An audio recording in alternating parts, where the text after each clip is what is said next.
اور فرماتے ہیں جہالت کیا ہے؟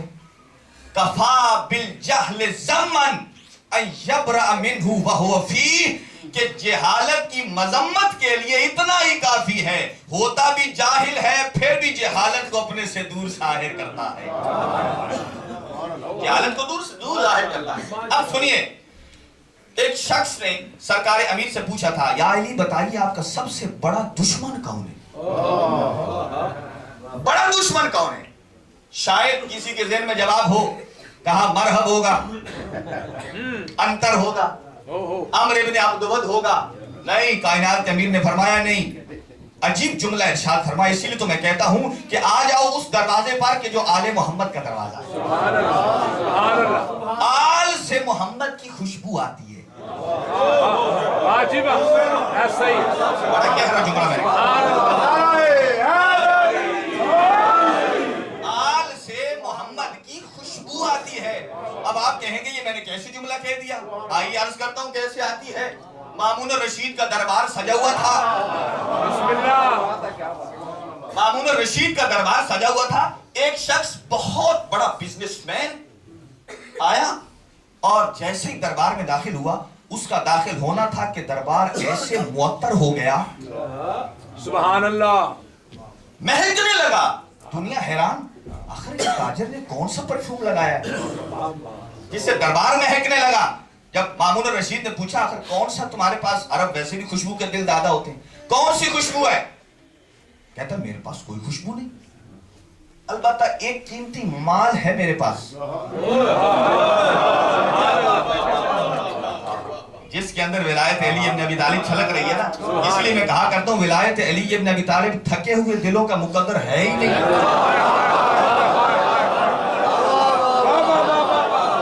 ولایت علی ابن ابی طالب کو پڑھنا یہ تھکے ہوئے لوگوں کا مقدر نہیں ہے۔ اگر کوئی علی کو مانے تو علی کی ذات میں کوئی فرق نہیں پڑتا، کوئی نہ مانے تو علی کا کوئی نقصان نہیں ہوتا۔ البتہ ایک ضرور یہ ہے کہ جو علی کو مان جائے اسے سب کچھ مل جاتا ہے، جو علی کو چھوڑ دے اس سے سب کچھ رہ جاتا ہے۔ کتاب ہے علی کا طرز زندگی،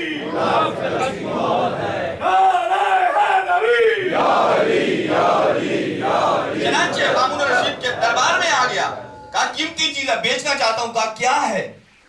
کہا سرکار دو عالم کے موئے مبارک ہیں۔ سبحان اللہ، سبحان تھک کے نہیں سننا، موئے مبارک، بال۔ کہا کتنے ہیں؟ سبحان کہا 7 ہیں۔ سبحان اللہ، کہا کیا قیمت؟ میں خریدنے کو تیار ہوں۔ بادشاہ تھا، کہا 1,00,000 دینار ایک بال کی قیمت، 1,00,000 دینار ایک بال کی قیمت۔ میں کہتا ہوں میں قربان جاؤں، میرے کروڑوں سجدے قربان جائیں سرکار دو عالم کی عزت و عظمت پر۔ نہ جانے وہ کیسا مسلمان تھا کہ سرکار دو عالم کے بال کی قیمت لگا بیٹھا۔ ہائے ہائے ہائے ہائے، چنانچہ اس نے قیمت لگائی، بادشاہ نے خرید لیے، 7,00,000 دینار میں، دینار سونے کا ہوتا ہے، درہم چاندی کا ہوتا ہے، خرید لیے، بہترین سونے کا بکسا بنوایا، اس میں 7 بال رکھ دیے اور بلا رہا ہے وزراء کو، مامون الرشید آؤ دیکھو میرے پاس انوکھی شے ہے، یاد رکھیے آؤ اس دروازے پہ جہاں سے آل کی خوشبو آتی ہے۔ آل وہ ہیں جن سے رسول کی خوشبو آتی ہے، جن کے بدن سے رسول کی خوشبو آتی ہے، ان کے خون میں علم کیسے رسول نے گھوٹ کے پلا دیا تھا۔ کہا 7 ہے، اچھا سب کو بلا رہا تھا، میں نے اختصار کے ساتھ مختصر کر دیا۔ چنانچہ ادھر پیغام بھیجا کہ جاؤ امام علی ابن موسیٰ رضا کو بلاؤ، آؤ اور آئیے آپ کے جد کے بالوں کی زیارت کر لیجیے۔ ادھر سے امام رضا علیہ السلام تشریف فرما ہوئے، جیسے اندر آتے گئے اور بڑی خوشی سے وہ صندوقڑی کھول کے دکھاتا ہے، یہ دیکھیے 7 بال ہے۔ اللہ اکبر، جس آل میں سے رسول کی خوشبو آتی ہو نا، حضرت نے اپنی انگشت سعادت سے پہلے آتے ہی 3 بالوں کو الگ کر دیا، 4 بالوں کو الگ کر دیا، کہا یہ 3 نقلی ہیں، یہ 4 اصلی ہیں۔ انگشت شہادت سے 3 کو کر دیا، یہ نقلی ہیں، یہ 4 اصلی ہیں۔ جب کہا مامون الرشید نے یبن رسول اللہ میں نے اتنا خرچہ کیا ہے، معلوم ہوا اگر خرچے سے سب کچھ ملتا، خرچے سے نہیں ملا کرتا۔ کہا یہ 3 نقلی کیسے، وہ 4 اصلی کیسے؟ کہا اس لیے کہ ان 4 سے مجھے اپنی خوشبو آ رہی ہے، ان 4 سے مجھے اپنی خوشبو آ رہی ہے اور ان 3 سے اپنی خوشبو نہیں آ رہی، لہذا وہ سرکار کے بال نہیں ہیں۔ اب یہاں مامون الرشید حیران ہو گیا، اس نے کہا یا ابن رسول اللہ یہ تو صرف آپ ہی کو پتا چلا ہے کہ اصلی کون سا ہے، نقلی کون سا ہے، جن کو میں کروڑوں لوگوں کو ابھی تک زیارتیں کرا کے ان سے میں پیسے وصول کرتا رہا ہوں، انہیں کیسے مطمئن کروں کہ یہ 3 نقلی ہیں، یہ 4 اصلی ہیں؟ آپ نے فرمایا میں محمد کا بیٹا ہوں، میں ابھی بتا دیتا ہوں کہ ان کو کیسے مطمئن کر۔ کہا یہاں آگ کا بندوبست کر۔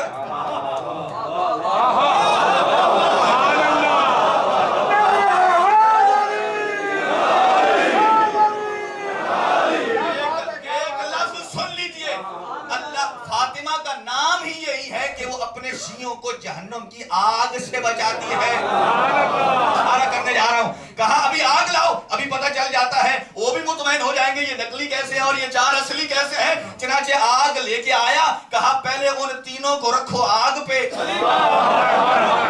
نقلی تھے ان کو آگ پہ رکھا، جیسا ہی رکھا تو وہ جل گئے۔ ابھی کہا اصلی لے آؤ، جب اصلی لائے، اصلی کو آگ پہ رکھنا تھا کہ آگ بجھ گئی۔ اب سمجھ میں آیا ہے کہ اصلی میں اور نقلی میں فرق کیا ہوتا ہے۔ ایک بال جو نقلی ہو جائے وہ آگ میں جل جاتا ہے، جو بال اصلی ہو سرکار دو عالم کا ہو وہ آگ کو بجھا دیتا ہے۔ توجہ چاہوں گا، جو نقلی ہوتا ہے وہ آگ میں جل جاتا ہے، جو اصلی ہوتا ہے وہ آگ کو بجھا دیتا ہے۔ نبی کے بال میں اتنا اثر ہے کہ آگ کو بجھنے نہیں دیتا ہے، جلا دیتا ہے، تو نبی کی جو آل ہوگی اس میں کیا کمال ہو جائے گا۔ سبحان اللہ، سبحان اللہ، بہت شکریہ آپ نے قدر کی۔ سبحان اللہ، سبحان اللہ۔ آل مجھے اپنی خوشبو آتی ہے۔ اب فرمایا دیکھیے آپ کی سب سے بڑی، آپ کا دشمن کون ہے؟ سبحان اللہ۔ آپ نے کہا میرا سب سے بڑا دشمن ہے جہالت۔ میں نے انتہائی اختصار کر دیا۔ کہا کیوں؟ کہا جتنا میرے پاس علم تھا اتنا بڑا کسی نے سوال نہیں کیا۔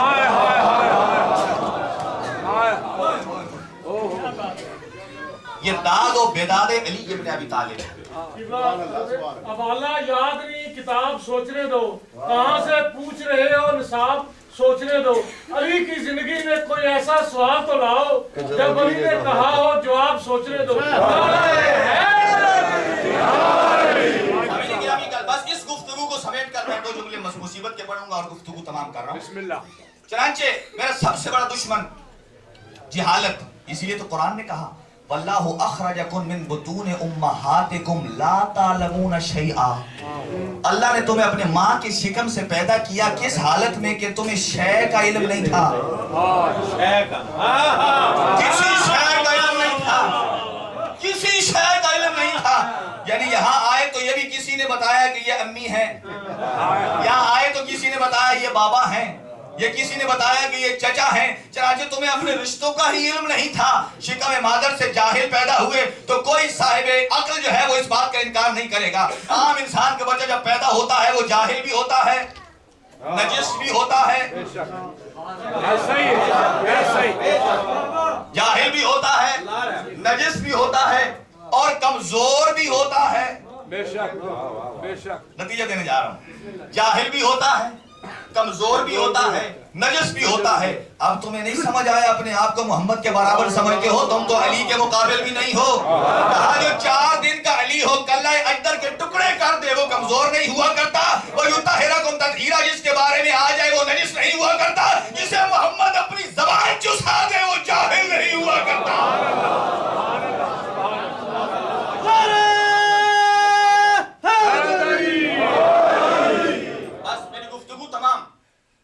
بہت بڑا عاشق علی ایک کرسچن رائٹر جس کا پرسوں انتقال ہو گیا، جس کا نام ہے جارج جوڈک۔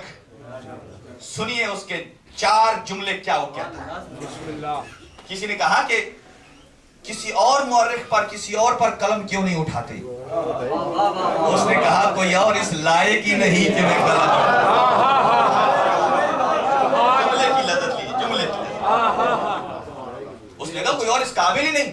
اس نے جو خلاصہ کیا ہے 4، اس نے کہا آج جو یونائٹڈ نیشن نے یہ جو حقوق بشر بنائے ہیں ان کا مقابلہ اور کائنات کے امیر سے مقابلہ کراتا ہے۔ سبحان اللہ۔ کہتا ہے یونائٹڈ نیشن نے بھی کچھ قانون بنائے ہیں حقوق بشر کے لیے، دونوں میں فرق یہ ہے کہ جو اقوام متحدہ نے بنائے ہیں وہ 1400 سال کے بعد بنائے ہیں، اور جو علی نے بنائے ہیں وہ 1400 سال پہلے بنائے ہیں۔ دوسرا فرق، اقوام متحدہ نے جو قانون بنائے ہیں انسانیت کے، بشریت کے، کہا وہ پوری جہان سے انٹلیکچوئلز کو جمع کر کے بنائے، علی نے تنہا بنائے۔ یہ اقوام متحدہ میں دستاویز موجود ہے کہ سب سے بہترین جو دور حکومت تھا وہ سرکار علی کا تھا۔ سبحان اللہ، سبحان اللہ۔ اور تیسرا، امیر المومنین بلند تر سلامات۔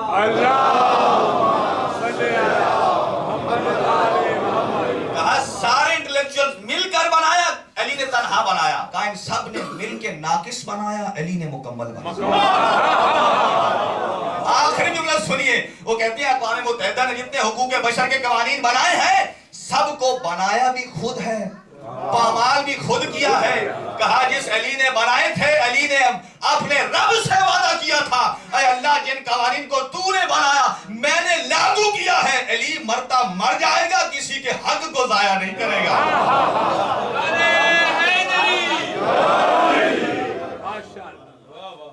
سبحان اللہ۔ گفتگو تمام باقی انشاءاللہ پھر کبھی زندگی ملی، یہیں تک یاد رکھیے، اس کے بعد آگے بڑھیں گے۔ بسم اللہ۔ وہ علی جس نے کسی کے حق کو پامال نہیں کیا۔ آج رکم اللہ، لیکن اسی علی بطول کی بیٹیاں زینب و کلثوم، مولا کے ہمسائے میں ایک صحابی رہتا تھا، ایک مرتبہ آ کے پوچھتا یا علی آپ کے گھر میں کوئی مزدور نہیں رہتے؟ جن کے دل میں قبر حسین لمبا چوڑا مسائل نہیں پڑھنے لگا، تھک کے نہیں سننا، نیاز حسین تھک کے نہیں سننا۔ اگر یہ آپ نے ذہن بنا لیا نا میں تھک گیا اور مجھے رونا نہیں آتا، خدا را کا امام زمانہ کو کیا جواب دو گے؟ حسین کی ماں زہرا کو کیا جواب دو گے؟ حسین کی ماں زہرا آپ سے یہ کہے گی تو رو رو کے تھک گیا ہے، میرا بیٹا روز عاشور لاشوں پہ لاشیں لاتا رہا ہے، حسین نہیں تھکا اور تو تھک گیا۔ آج رکم اللہ، ہمسائے میں رہا، کہا یا علی آپ کے گھر کو مزدور نہیں رہتی؟ کہا میری بیٹیاں ہیں۔ کہا اتنا عرصہ ہو گیا آپ کے ہمسائے میں رہتا ہوں، نہ میری نگاہ کسی مزدور کے کان پہ پڑی ہے، نہ میرے کانوں نے کسی مزدور کی آواز سنی۔ آج رکم اللہ، وہ علی و بطول کی بیٹیاں آ گئی بازار شام میں۔ ایک منزل آگے بڑھا رہا ہوں کہ جب شام کے زندان میں ایک لمحہ وہ آیا، رہائی کے چند جملے میں پڑھنے جا رہا ہوں، جب یزید کی طرف سے بیان آیا نا سید سجاد آپ کی رہائی ہے، کہا میں اپنی پھوپھی اماں زینب سے پوچھوں گا۔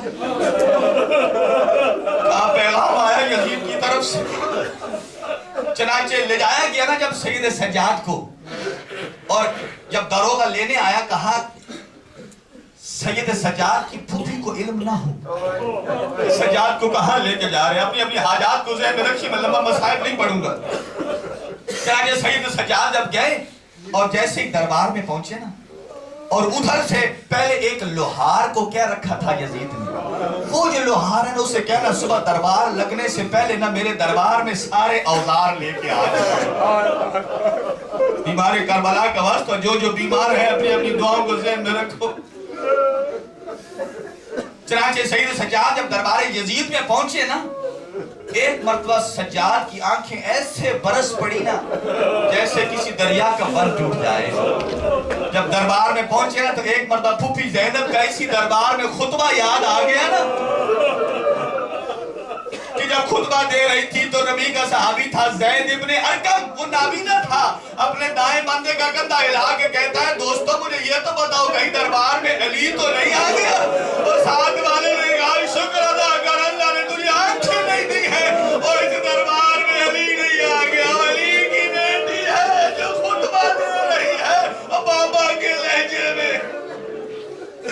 اجرکم اللہ، اجرکم اللہ، اللہ آپ کو آباد گھروں میں لے کر جائے، آپ کی ساری حاجات کو پورا کرے۔ اور جب وہ لے آیا نا ہتھیار، سارے اوزار، گلے میں توق، ہاتھوں میں زنجیریں، پیروں میں بیڑیاں، اور جب وہ لوہار سامنے آیا نا اسے حکم دیا گیا نا کہ سید سجاد کی ہتھکڑیاں کھول دو۔ جب اس نے چابی لگائی نا سید سجاد کی ہتھکڑی کھولنے کے لیے، اور چابی لگا کر دیکھتا سجاد کے منہ کی طرف تھا، سجاد رو رہے تھے بار بار۔ تو پوچھتا ہے کہ یار میں نے تجھے پہلا قیدی دیکھا ہے جسے رہائی مل رہی ہے، وہ رو رہا ہے۔ جب قیدی کو رہائی ملتی ہے بڑے خوش ہوتے ہیں، ہنستے ہیں۔